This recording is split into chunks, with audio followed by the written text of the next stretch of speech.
이 못된 놈아, 네 엄마가 지금 나이가 몇인데 집에도 안 들이고 어떻게 밖에서 재워, 그것도 여인 속에서. 네가 제정신이야? 아버지도 참, 저희 집에 저 혼자 사는 것도 아니고 밖에서 주무시면 뭐 어때요? 뭐라고? 너 엄마 나이에 갑자기 아프기라도 하면 어쩔 건데? 에이, 엄마 아직 건강하시던데요? 뭐 걱정할 게 있나요? 아프셨음 제가 알아서 했겠죠? 엄마 아팠으면 오라고도 안 했겠지? 별 말씀을 다 하시네요. 제가 그렇게 나쁜 놈은 아니잖아요. 밖에서 재울 거면 제대로 된 대로 모셔야지. 낡아 빠진 반지하 여인숙에 네 엄마 재운 게 자식놈이 할 짓이야. 아니, 잠만 주무실 건데 뭐가 문제라고 그러세요? 베개랑 이불만 있으면 되는 거 아니에요? 그래. 그럼 넌 왜 여행 갈 때 비싼 호텔에서 푹신한 침대에서 자고 오냐? 그때도 일정 바빠서 잠만 자고 온 거 아니었어? 아, 그건 그때는 와이프랑 같이 갔으니까 그랬죠? 이제 와이프가 방패막이냐? 다음엔 호텔로 모실게요. 이놈이 집에서는 재우겠다는 말은 끝까지 안 하네. 남는 방도 있다면서. 그 방은 고양이가 쓰는 방이에요. 저희 집 고양이가 좀 예민해서요. 고양이 새끼는 방까지 하나 만들어주면서 네 엄마한테는 행동을 그따위로 해. 고양이는 가족이잖아요. 그럼 네 엄마는 가족이 아니냐? 그런 말씀을 드리는 게 아니잖아요. 그리고 솔직히 결혼했으면 다른 가족인 건 맞잖아요. 방금 대화 속 주인공은 72세 김씨 할아버지와 그의 아들 김성우입니다. 김씨 할아버지의 아내는 시골에서 올라가 아들의 집에 방문했습니다. 원래 도시에 살던 김씨와 아내는 은퇴 후 전원 생활을 꿈꾸던 김씨의 뜻대로 시골로 거처를 옮겼습니다. 하지만 김씨의 아내는 도시가 그리웠고 원래 살던 곳을 그리워했습니다. 가끔 김씨와 놀러 가긴 했지만 1년에 몇 번 가지 못했습니다. 이후 김씨의 아내는 아들을 만난다는 핑계로 1박 2일로 올라갔는데 자신의 어머니를 거리낌 없이 여인숙에 데려다 놓았습니다. 사실 아들의 신혼집은 대출로 산 집이었는데 원금의 이자까지 김씨와 아내가 지금도 갚아나가고 있었기 때문에 사실상 집은 김씨와 아내가 해준 것이나 다름없었습니다. 김씨와 그의 아내는 원래 도시에 살았지만 김씨가 전원 생활을 꿈꾸며 시골로 이사를 갔습니다. 하지만 김씨의 아내는 여전히 도시가 그리웠고 가끔 아들을 만나러 올라오곤 했죠. 이번에도 1박 2일로 올라왔는데 성우는 어머니를 집에 들이지 않고 여관으로 안내한 겁니다. 너 그 집 누가 해준 줄 알아? 아버지가 해주신 거 맞지만 아직 대출금은 많이 남았잖아요. 그걸 누가 너 보고 갚으라 했어? 그래도 빚이 없어야 제 마음이 편하죠. 듣기 싫다. 빚 없어도 너는 똑같이 행동했을 놈이야. 네 마음 잘 알았다. 우리도 너한테 받은 만큼 돌려줄 테니까 그리 알아. 받은 만큼 돌려주시다니 그게 무슨 말씀이세요? 김 씨는 더 이상 아들과 말이 통하지 않는다는 듯 아들의 목소리를 뒤로 하고 집으로 향했습니다. 과연 김 씨 할아버지와 아내 그리고 아들 사이에는 그간 어떤 일이 있었을까요? 김 씨의 20대는 끊임없는 도전과 실패의 연속이었습니다. 여러 사업에 뛰어들었지만 번번이 실패를 맛봐야 했죠. 하지만 그는 포기하지 않았습니다. 매번 실패할 때마다 큰 빚을 지지 않도록 조심했고 그 덕분에 재기할 수 있는 기회를 놓치지 않았습니다. 20대 내내 김 씨는 오직 일에만 몰두했습니다. 새벽부터 늦은 밤까지 일하는 것이 일상이었죠. 주변 사람들은 그런 김 씨를 보며 안타까워했지만 그는 자신의 길을 묵묵히 걸어갔습니다. 30이 되어갈 무렵 김 씨의 아버지는 아들의 모습을 보며 한숨을 쉬었습니다. 일 외에는 아무것도 모르는 아들이 걱정되었죠. 그래서 아버지는 지인의 소개로 김 씨에게 선을 보게 했습니다. 그렇게 김 씨는 지금의 아내를 만났습니다. 아내는 김 씨보다 나이가 조금 많았지만 그만큼 더 현명하고 지혜로웠습니다. 처음에는 나이 차이 때문에 망설였지만 아내의 따뜻한 마음과 깊은 이해심에 김 씨는 곧 마음을 열었습니다. 결혼 후 2년, 김 씨의 인생에 큰 전환점이 찾아왔습니다. 그토록 열심히 준비하던 사업이 드디어 큰 성공을 거둔 것입니다. 첫 성공의 결실로 김 씨는 아내의 이름으로 집을 마련했습니다. 그리고 남은 돈은 주저없이 다시 사업에 재투자했죠. 그즈음 부부에게 또 다른 기쁨이 찾아왔습니다. 바로 아들 성우의 탄생이었습니다. 아내는 집에서 살림과 육아를 맡았고 김 씨는 더욱 열심히 사업에 매진했습니다. 부부는 각자의 역할을 충실히 수행하며 가정을 꾸려나갔습니다. 사업가의 길은 결코 평탄하지 않았습니다. 몇 번의 큰 위기가 찾아오기도 했죠.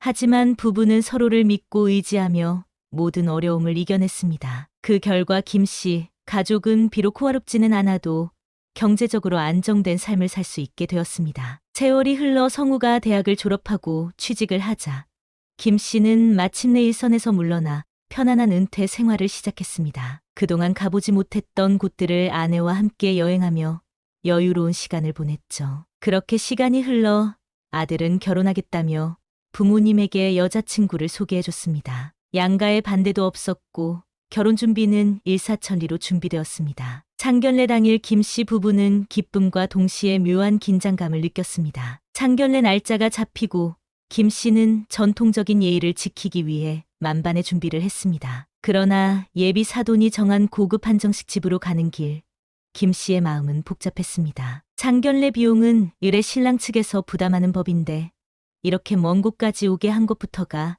영 마음에 들지 않았습니다. 여보, 우리가 밥값 내는 거면 원래 우리가 사는 쪽 식당을 예약했어 하는 거 아닌가?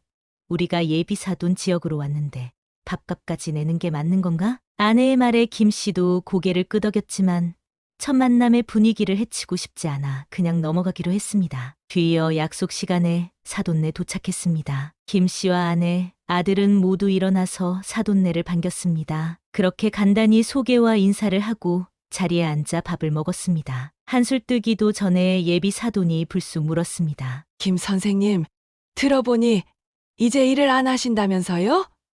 은퇴를 좀 일찍 하신 건가 봐요? 김 씨는 당황했지만 침착하게 대답했습니다. 네, 어릴 때부터 일만 했더니 이제는 좀 쉬고 싶어서요. 요새는 죽을 때까지 일하는 게 좋다고 하던데 예비 사돈이 말끝을 흐렸습니다. 식사가 거의 끝나갈 무렵 예비 사돈이 갑자기 입을 열었습니다. 그래서 말인데 우리 애들 신혼집은 어떻게 할 생각이세요?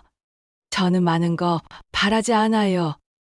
깔끔하게 아파트 하나만 해주셨으면 좋겠네요. 갑작스레 훅 들어온 예비 사돈의 말에 김 씨 부부는 황당함을 감추지 못했습니다. 하지만 첫 만남의 분위기를 해치고 싶지 않아 애써 미소를 지었습니다. 집으로 돌아오는 길, 김 씨 부부는 한동안 말이 없었습니다. 예비 사돈의 요구는 너무나 부담스러웠지만 아들의 결혼을 위해서 어떻게든 방법을 찾아야 했습니다. 며칠 동안 고심 끝에 김 씨는 결단을 내렸습니다. 현재 가지고 있는 주식과 부동산을 팔기에는 시기적으로 좋지 않다고 판단해 결국 대출을 받아 주식과 부동산에서 받는 배당으로 매달 갚아 나가기로 마음먹었습니다. 김 씨는 아들에게 이 사실을 전했습니다. 빚 내서 해주시게요. 아들은 뭔가 마음에 들지 않는 눈치에 눈살을 찌푸렸습니다. 대출받은 거, 원금, 이자까지 아빠가 다 갚을 거니까 걱정하지 마라. 성우는 마지못해 고개를 끄덕였지만 속으로는 불만이 가득했습니다. 그렇게 김 씨는 대출을 받아 신혼집을 마련했습니다. 결혼식이 끝나고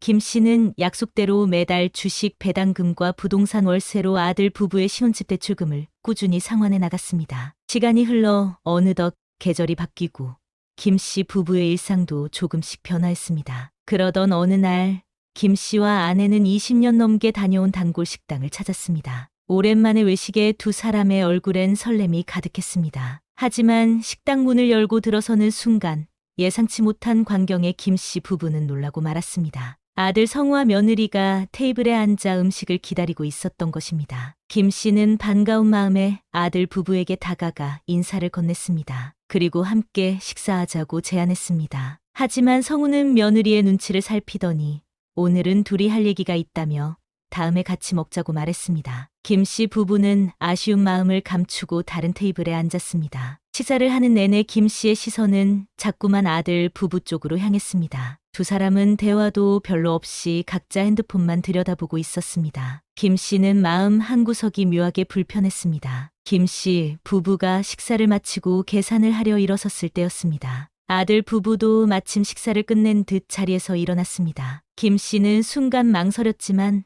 아들 부부의 식사 값까지 함께 계산했습니다. 계산을 마치고 나오는 길에 성우가 감사하다는 인사를 건넸지만 김 씨의 마음은 편치 않았습니다. 혹시 아들 부부가 이를 노리고 기다렸던 것은 아닐까 하는 의심이 들었기 때문입니다. 집으로 돌아오는 길, 김 씨 부부는 한동안 말이 없었습니다. 오늘 있었던 일이 두 사람의 마음에 는 묘한 아들과 며느리에 대한 실망감을 감출 수 없었습니다. 화창한 주말, 김 씨 부부는 오랜만에 시내로 나들이를 나섰습니다. 거리를 걷던 중 그들은 뜻밖의 광경을 목격하게 됩니다. 고급 쇼핑몰에서 나오는 며느리와 그 뒤를 따르는 아들 성우의 모습이었습니다. 성우는 무거워 보이는 쇼핑백들을 양손에 들고 있었습니다. 김 씨가 반가운 마음에 다가가려 했지만 아내가 그의 팔을 잡았습니다. 젊은 부부의 시간을 방해하지 말자는 뜻이었습니다. 김 씨 부부는 그들을 지켜보다 발길을 돌렸습니다. 2시간 후 집으로 돌아가는 길에 다시 그 쇼핑몰 앞을 지나게 되었습니다. 놀랍게도 며느리는 여전히 쇼핑 중이었고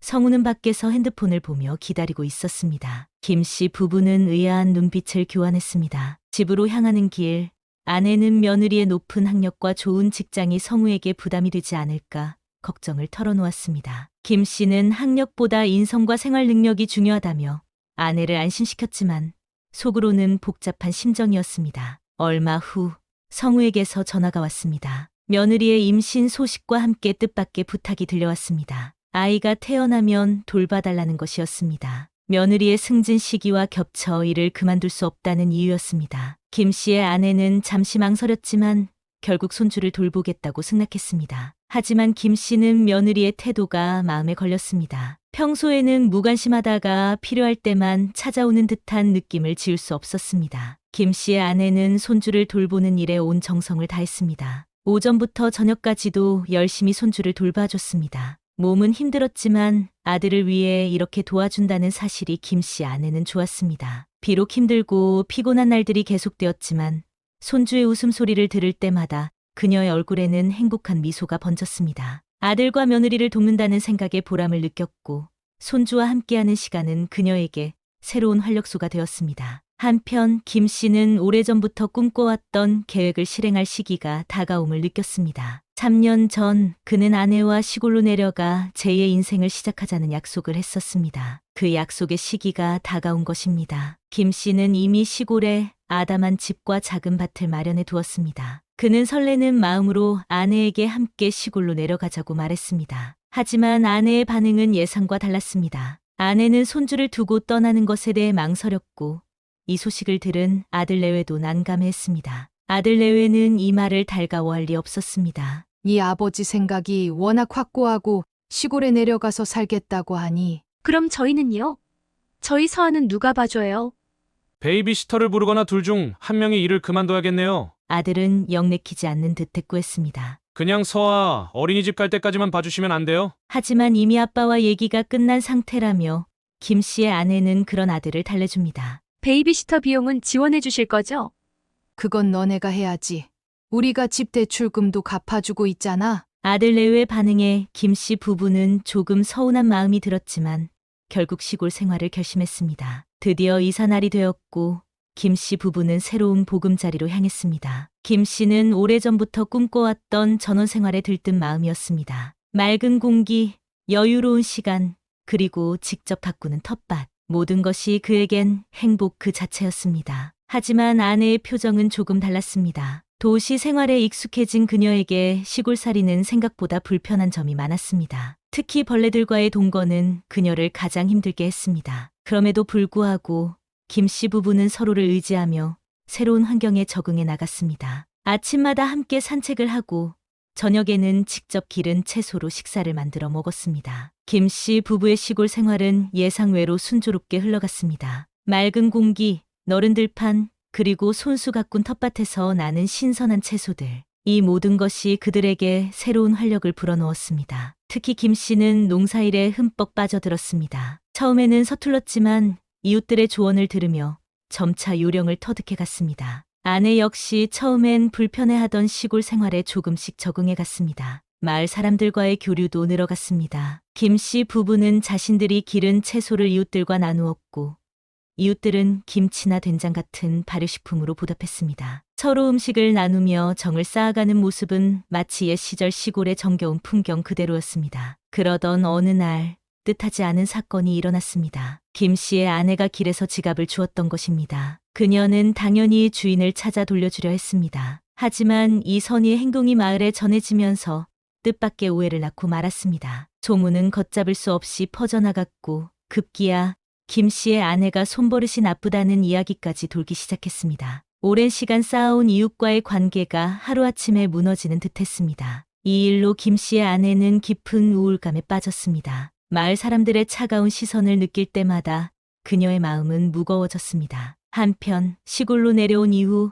아들과의 연락이 뜸해진 것도 김 씨 부부에겐 아쉬움으로 남았습니다. 그러던 중 오랜만에 아들에게서 연락이 왔습니다. 매번 배달 음식을 먹는다며 반찬 좀 해달라는 요청이었습니다. 김 씨의 아내는 기쁜 마음으로 정성껏 반찬을 준비했습니다. 오랜만에 아들을 만난다는 생각에 설렘을 감출 수 없었습니다. 도시 방문을 계획하며 김 씨 부부의 마음은 한껏 들뜨기 시작했습니다. 김 씨의 아내는 도시로 향하는 아침, 설레는 마음으로 짐을 챙겼습니다. 손주를 위해 고른 장난감과 밭에서 직접 기른 채소로 만든 반찬들을 정성스럽게 가방에 담았습니다. 오랜만에 가족을 만난다는 생각에 그녀의 얼굴에는 미소가 가득했습니다. 버스에 올라탄 그녀는 창밖으로 펼쳐지는 풍경을 바라보며 옛 추억에 잠겼습니다. 그때 갑자기 버스가 크게 흔들렸고 앞쪽에서 노인 한 분이 비틀거리다 넘어지는 일이 벌어졌습니다. 김 씨의 아내는 즉시 자리에서 일어나 노인을 도와주었습니다. 다행히 큰 부상은 없었지만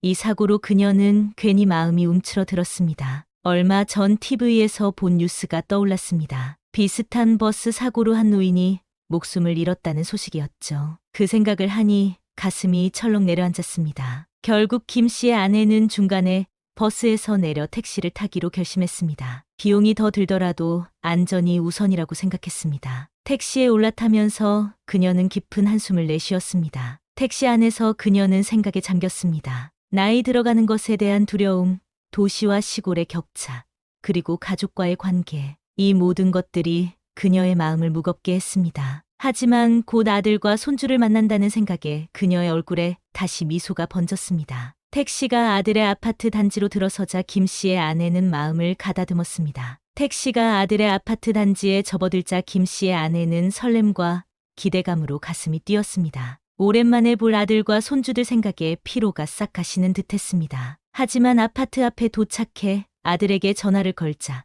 예상치 못한 대답이 돌아왔습니다. 아들은 아직 집에 없다며 어머니에게 잠시 아파트 앞에서 기다려달라고 했습니다. 김 씨의 아내는 순간 당황했지만 아들의 사정이 있겠거니 생각하며 벤치에 앉아 기다리기로 했습니다. 1시간이 지나고 나서야 아들이 나타났습니다. 하지만 손주들은 보이지 않았습니다. 아들은 혼자 와서 어머니를 맞이했고 김 씨의 아내는 순간 뭔가 잘못됐다는 느낌을 받았습니다. 엄마, 우리 애들이 어제 놀이터에서 많이 놀아서 좀 피곤해요. 오늘은 집에서 쉬게 했어요. 아들의 말에 김 씨의 아내는 깊은 서운함을 느꼈습니다. 손주들을 보기 위해 이렇게 먼 길을 온 것인데 이렇게 간단히 무산되다니요. 하지만 그녀는 표정 관리를 하며 아들의 말에 고개를 끄덕였습니다. 그래, 애들 건강이 중요하지.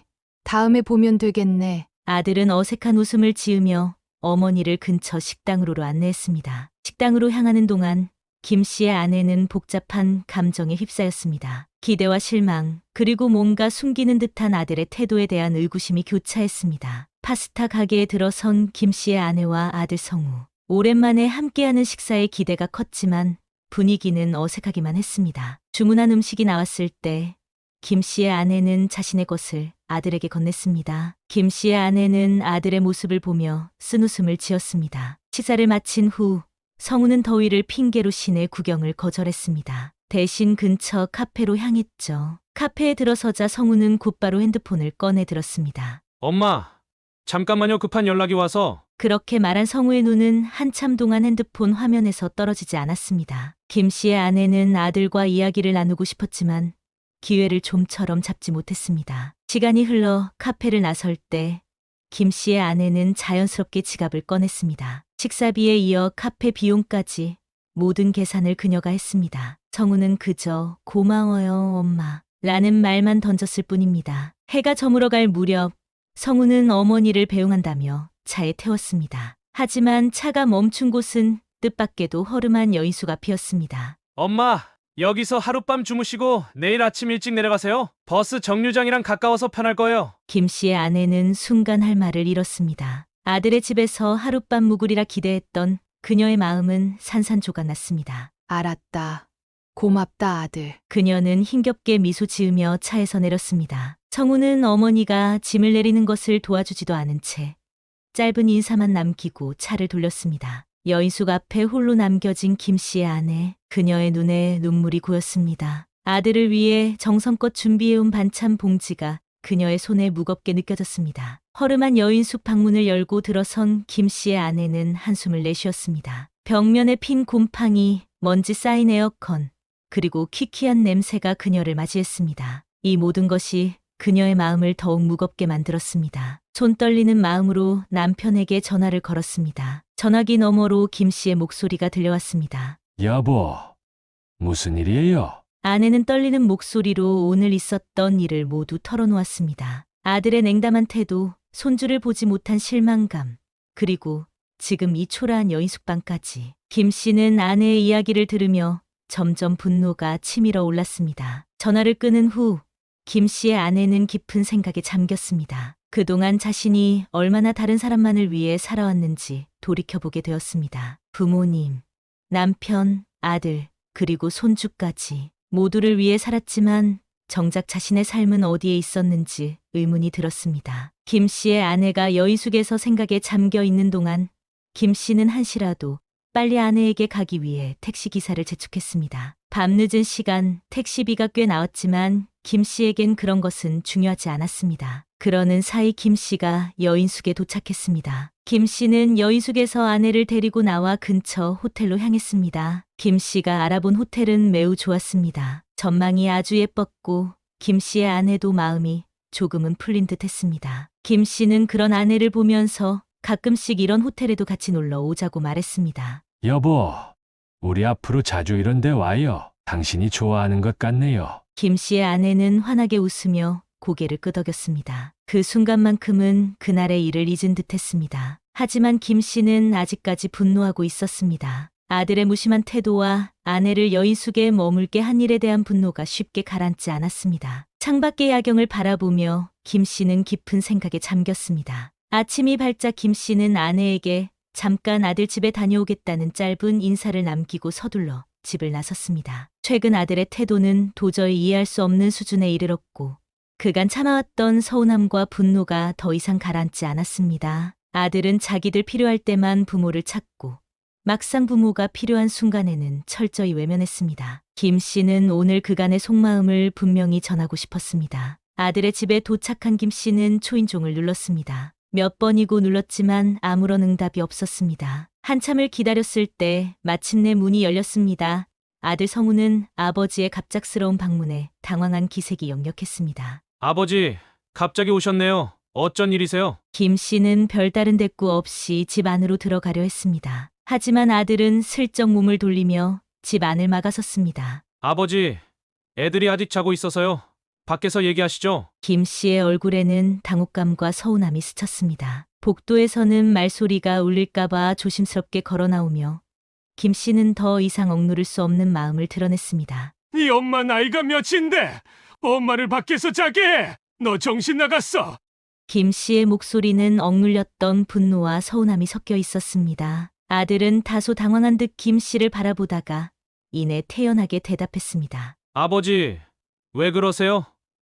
저희 집에 저만 사는 것도 아니고, 그리고 엄마 아직 건강하신데 하룻밤 자는 게 뭐가 문제예요? 네 엄마 나이에 일이라도 생기면 혹시라도 잘못되면 어떻게 할 건데? 아버지, 엄마가 그렇게 약하신가요?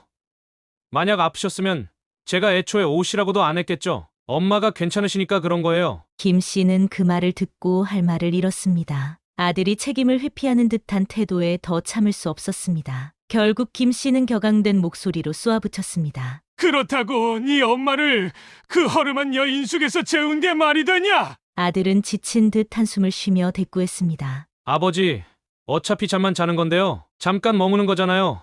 큰 차이 없어요. 김 씨는 아들의 말에 당혹스러움을 감추지 못했습니다. 와이프 챙길 땐 그렇게 신경 쓰면서 왜 네 엄마는 그따위로 대하는 거야?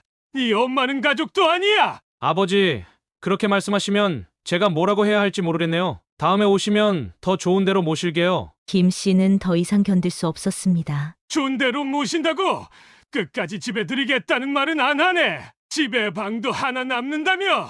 아들은 어이없다는 듯 웃으며 말했습니다. 아버지, 그 방은 고양이 방이에요. 저희 집 고양이가 좀 예민해서 모르는 사람 보면 잠을 못 자요. 김 씨는 그 말을 듣고 믿기지 않는다는 표정으로 아들을 바라봤습니다. 고양이한테는 방을 내주면서 네 엄마한테는 뭐 어쩌고 어째? 아버지, 그건 좀 다른 문제예요. 고양이는 우리 가족이고 김 씨는 성우의 말을 듣다 못해 벌떡 일어났습니다. 네 엄마는 가족이 아니란 말이야. 성우는 고개를 숙인 채 말을 잇지 못했습니다. 그의 무관심한 태도에 김 씨의 분노는 극에 달했습니다. 내가 너희 집 사줄 때는 언제고 이제 와서 이게 뭐 하는 짓이냐? 성우는 여전히 무덤덤한 표정으로 대답했습니다. 아버지, 그 집 아직 대출금 다 못 갚았잖아요. 김 씨는 더는 참지 못하고 소리쳤습니다. 뭐라고?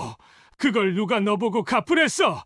듣기 싫다. 네 마음 잘 알았으니 우리도 너한테 받은 만큼만 해줄 테니 그렇게 알아. 성우는 아버지의 말에 별다른 반응을 보이지 않았습니다. 김 씨는 아들의 냉담한 태도에 할 말을 잃었습니다. 그는 말없이 자리를 떠났습니다. 집으로 돌아가는 길, 김 씨의 마음은 복잡했습니다. 그토록 사랑했던 아들이 이렇게 변할 줄은 몰랐습니다. 아들을 위해 평생을 바쳤던 자신의 인생이 허무하게 느껴졌습니다. 하지만 한 가지 확실한 것은 있었습니다. 더 이상 예전처럼 아들에게 헌신할 수 없다는 것입니다. 김 씨는 아들과의 대화 이후 중대한 결심을 했습니다. 더 이상 아들의 집 대출금을 갚아주지 않기로 한 것입니다. 그는 아들에게 간단한 문자 메시지를 보냈습니다. 이제부터 대출금은 내가 알아서 갚아라. 원금과 이자 모두. 이 짧은 메시지는 성우의 일상을 뒤흔들어 놓았습니다. 갑작스럽게 늘어난 재정적 부담에 성우는 당황했습니다. 매달 나가는 대출금 상환액이 만만치 않았고 이는 곧 가게 살림에 큰 구멍을 내기 시작했습니다. 성우는 아버지에게 여러 번 전화를 걸었지만 김 씨는 전화를 받지 않았습니다. 대신 같은 내용의 문자만 반복해서 보냈습니다. 원금과 이자 모두 내 책임이다. 생활비가 빠듯해진 성우는 아내에게 조금만 절약하자고 제안했습니다. 하지만 며느리의 반응은 예상 밖이었습니다. 여보, 당신이 돈을 더 벌어오든가 아니면 친정에 도움을 요청하든가 해야겠어. 성우는 난감했습니다. 아내의 요구사항과 현실적인 경제 상황 사이에서 그는 점점 더 곤란한 처지에 놓였습니다. 며칠을 고민한 끝에 성우는 결단을 내렸습니다. 아내와 함께 시골에 계신 부모님을 찾아뵙기로 한 것입니다. 김 씨의 농장에 도착한 성우 부부. 그들은 김 씨 앞에 무릎을 꿇고 앉았습니다. 아버지, 정말 죄송해요. 제가 잘못했습니다. 제발 원금만이라도 갚아주세요. 김 씨는 무표정한 얼굴로 아들 부부를 바라보았습니다. 그의 마음 속에는 복잡한 감정들이 교차했습니다. 분노, 실망, 그리고 어쩌면 연민까지. 너희가 정말 뉘우치고 있는 거냐? 하지만 김 씨의 표정은 변함이 없었습니다. 그는 아들 부부의 눈빛에서 진정한 반성의 기미를 찾지 못했습니다. 일어나서 가라. 그리고 이 일로 다시는 오지 말거라. 김 씨의 단호한 목소리에 성우 부부는 어찌할 바를 몰랐습니다. 그들은 결국 허탈한 마음으로 농장을 떠났습니다. 이 사건 이후 성우와 며느리는 김 씨에게 연락을 끊었습니다. 처음에는 김 씨도 마음이 무거웠지만 시간이 지나면서 그는 새로운 삶의 방식을 찾아갔습니다. 김 씨는 아내와 함께 그동안 미뤄두었던 여행을 다니기 시작했습니다. 매달 한 번씩 고급 호텔에 묵으며 둘만의 시간을 가졌습니다. 여보, 우리가 이렇게 살 줄 몰랐어요. 아내의 말에 김 씨는 따뜻하게 미소 지었습니다. 우리 인생의 이막이 이제 시작된 거요. 김 씨 부부의 얼굴에는 행복한 기색이 가득했습니다. 아들과의 갈등으로 인한 상처는 여전히 남아 있었지만 그들은 서로를 의지하며 새로운 삶을 만들어가고 있었습니다. 한편 김 씨의 마음 한구석에는 여전히 아들에 대한 미련이 남아 있었습니다. 언젠가는 관계를 회복하고 싶다는 생각을 했지만 그것은 성우가 진정으로 변화했을 때의 이야기였습니다. 그는 자신의 결정을 후회하지 않았습니다. 오히려 이 경험을 통해 더 강해지고 현명해졌다고 느꼈습니다. 이제 김 씨 부부의 새로운 인생이 시작되었습니다. 그들의 앞날에 어떤 일들이 기다리고 있을지, 아들과의 관계는 어떻게 변화할지 아무도 모릅니다. 하지만 한 가지 확실한 것은 그들이 서로를 의지하며 행복한 노후를 보내고 있다는 것입니다. 김 씨의 이야기는 우리에게 많은 것을 생각하게 합니다. 가족의 의미, 세대 간의 갈등, 그리고 인생의 선택에 대해서 말입니다. 여러분은 이 이야기를 들으며 어떤 생각을 하셨나요? 여러분의 가족, 그리고 여러분의 삶에 대해 다시 한번 생각해보는 계기가 되었길 바랍니다. 여러분, 김 씨 가족의 이야기는 여기서 마무리되지만 우리의 삶은 계속됩니다. 이 영상이 도움이 되셨다면 구독과 좋아요 부탁드립니다. 여러분의 일상에 작은 행복과 지혜가 가득하기를 바랍니다. 다음 영상에서 다시 만나 뵙겠습니다.